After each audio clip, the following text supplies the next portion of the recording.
Assalamualaikum warahmatullahi wabarakatuh.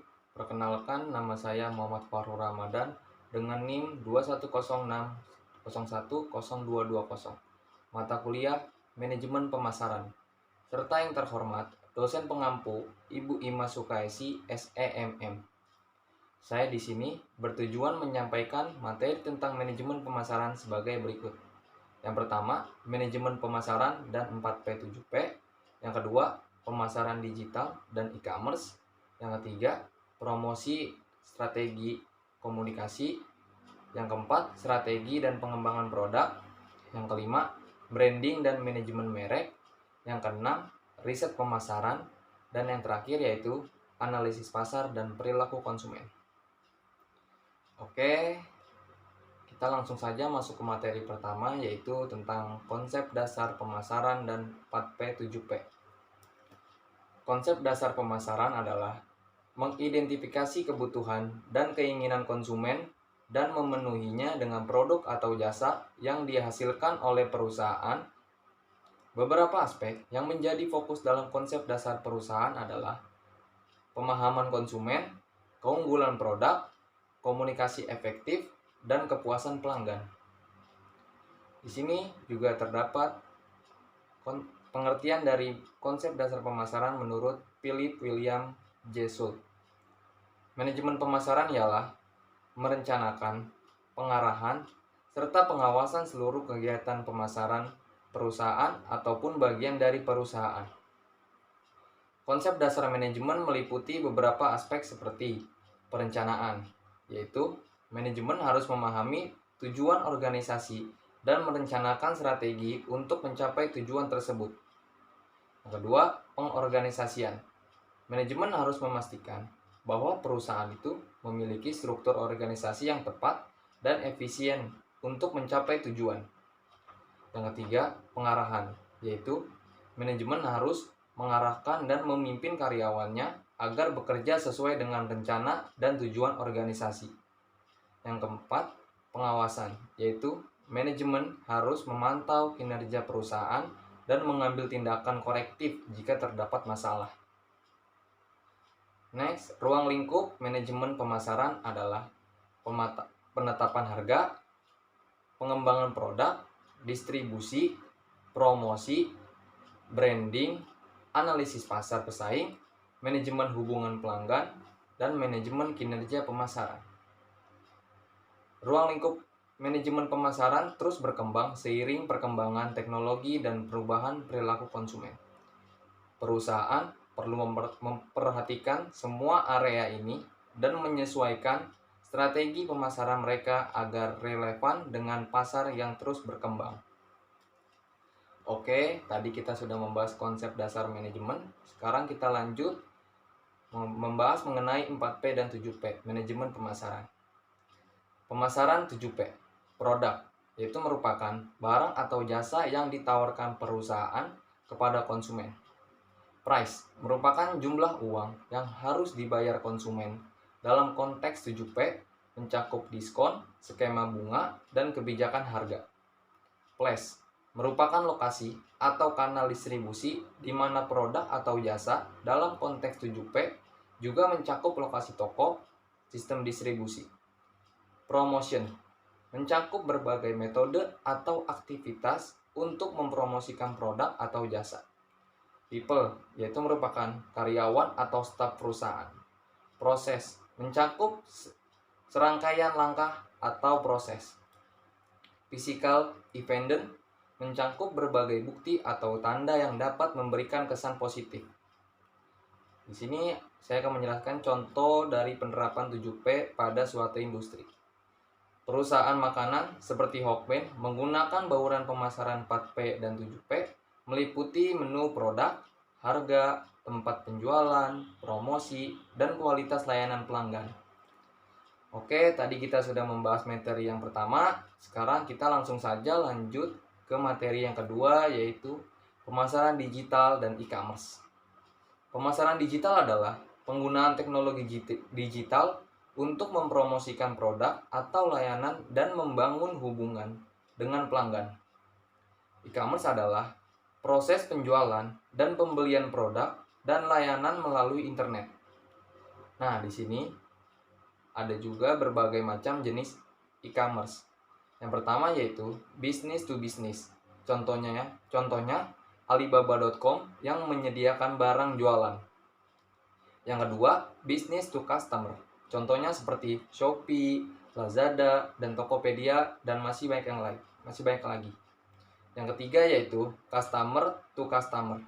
Contohnya seperti OLX, Kaskus, dan platform pemasaran jasa seperti Fiverr dan Upwork. Yang keempat yaitu customer to business. Situs jual beli desain grafis seperti 99 Designs, situs pengadaan jasa seperti freelance, dan situs pembelian voucher diskon seperti Groupon. Yang kelima yaitu mobile commerce. E-commerce yang terjadi melalui perangkat seluler seperti smartphone atau tablet. Contohnya adalah toko online atau aplikasi belanja yang dapat diunduh di App Store atau Google Play. Yang terakhir yaitu social commerce, yang terjadi melalui jejaring sosial. Contohnya seperti Instagram Shopping, Facebook Marketplace, dan TikTok Shop. Oke, kita sudah melewatkan 2 materi. Selanjutnya kita langsung saja lanjut ke materi yang ketiga, yaitu promosi dan strategi komunikasi. Promosi dan strategi komunikasi pemasaran adalah bagian penting dari upaya pemasaran yang dilakukan oleh suatu perusahaan. Promosi dapat berupa iklan, promosi penjualan, sponsor, publisitas, dan kegiatan pemasaran lainnya yang bertujuan untuk memperkenalkan produk atau layanan perusahaan kepada konsumen dan meningkatkan kesadaran merek. Dan di sini juga ada beberapa contoh strategi promosi dan komunikasi pemasaran yang umum digunakan oleh perusahaan di Indonesia, antara lain iklan, yaitu mempromosikan produk atau layanan melalui media cetak, televisi, radio, ataupun media online. Yang kedua yaitu promosi penjualan. Menawarkan insentif atau penawaran khusus seperti diskon atau hadiah gratis untuk memotivasi konsumen agar membeli produk atau layanan. Yang ketiga yaitu sponsorship. Membayar untuk menjadi sponsor acara atau aktivitas tertentu yang dapat meningkatkan kesadaran merek dan citra perusahaan. Publisitas. Mempromosikan produk atau layanan melalui media massa dengan menghasilkan cakupan berita yang positif dan gratis.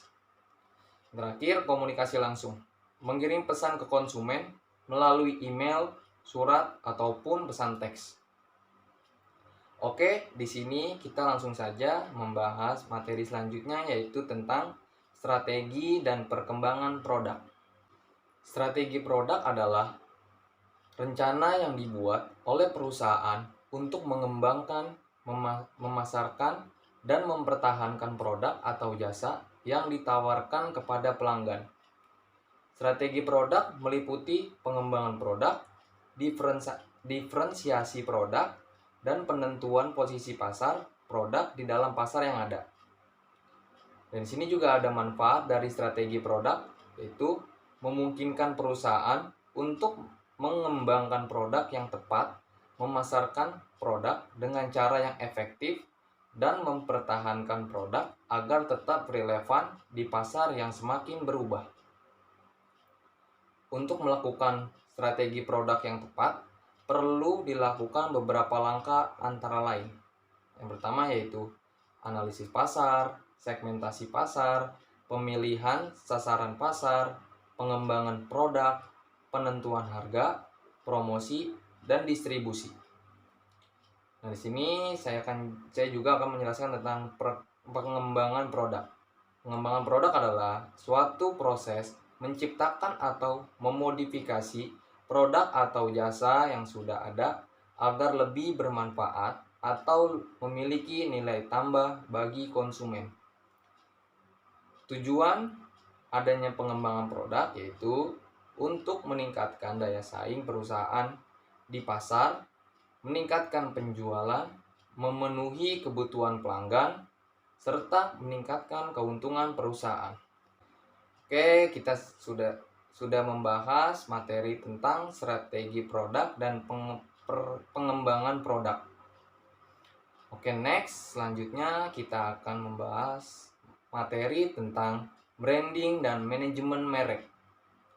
Branding adalah proses pembuatan, membangun, dan memelihara citra, identitas, dan nilai suatu produk atau perusahaan dalam pikiran pelanggan atau konsumen. Manajemen merek adalah strategi yang digunakan untuk mengatur dan mengelola merek supaya produk atau perusahaan. Hal ini meliputi pengembangan merek, pemasaran merek, dan pengawasan merek. Branding juga memiliki peran penting bagi perusahaan, yaitu membedakan produk, membangun kesetiaan pelanggan, memberikan nilai tambah pada produk, membantu pemasaran, melindungi produk. Manajemen merek melibatkan banyak aspek, termasuk penetapan merek, perencanaan strategi merek, memilih elemen merek yang tepat, membangun ekuitas merek, serta mengukur kinerja merek. Selain itu, penggunaan influencer atau BA dalam promosi merek dan perkembangan teknologi dan media sosial juga memberikan pengaruh besar dalam manajemen merek. Oke, kita sudah membahas materi tentang branding dan manajemen merek. Next, kita akan membahas materi tentang riset pemasaran. Riset pemasaran dan pengambilan keputusan merupakan topik penting dalam manajemen pemasaran yang mencakup berbagai teknik dan metode untuk mengumpulkan, menganalisis, dan menafsirkan data pasar. Hal ini bertujuan untuk mendukung pengambilan keputusan yang tepat dalam pengembangan produk, pemasaran, dan strategi bisnis secara umum. Riset pemasaran juga sangat bermanfaat bagi perusahaan, yaitu untuk mengetahui kebutuhan dan keinginan konsumen, untuk mengukur tingkat kepuasan konsumen, untuk meningkatkan efektivitas strategi pemasaran, untuk mengoptimalkan pengelolaan sumber daya, dan untuk mengurangi risiko kegagalan bisnis. Oke, kita sudah membahas 6 materi, dan sekarang kita akan masuk ke materi yang terakhir, yaitu tentang analisis pasar dan perilaku konsumen. Analisis pasar adalah proses untuk mempelajari dan memahami pasar dan segmen konsumen menjadi target suatu produk atau layanan. Analisis ini mencakup berbagai aspek seperti ukuran pasar, tren, perilaku konsumen, preferensi, dan kebutuhan. Contoh analisis pasar dapat dilakukan dengan melakukan survei atau riset pasar yang bertujuan untuk memahami karakteristik pasar dan segmen konsumen yang menjadi target produk atau layanan. Selanjutnya, yaitu saya akan bahas tentang perilaku konsumen. Perilaku konsumen adalah cara konsumen bertindak, membeli, menggunakan, dan membuang produk atau layanan. Perilaku ini dipengaruhi oleh faktor sosial, budaya, psikologis, dan lingkungan. Dalam pemasaran, memahami perilaku konsumen sangat penting karena produsen dapat menyesuaikan produk atau layanan mereka dengan kebutuhan dan preferensi konsumen. Contoh perilaku konsumen antara lain, yaitu yang pertama, pembelian impulsif. Ketika konsumen membeli produk atau layanan tanpa merencanakan sebelumnya karena adanya dorongan atau hasrat yang tiba-tiba. Yang kedua yaitu kepercayaan merek.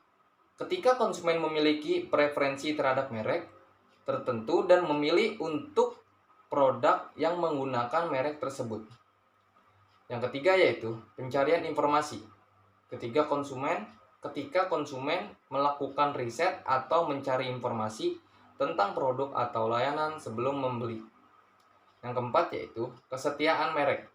ketika konsumen membeli produk atau layanan yang sama berulang kali karena merasa puas dengan kualitas atau pengalaman sebelumnya. Dan yang kelima yaitu adopsi inovasi. Ketika konsumen menjadi pelopor dalam mengadopsi produk atau layanan baru yang belum banyak diketahui atau digunakan orang lain.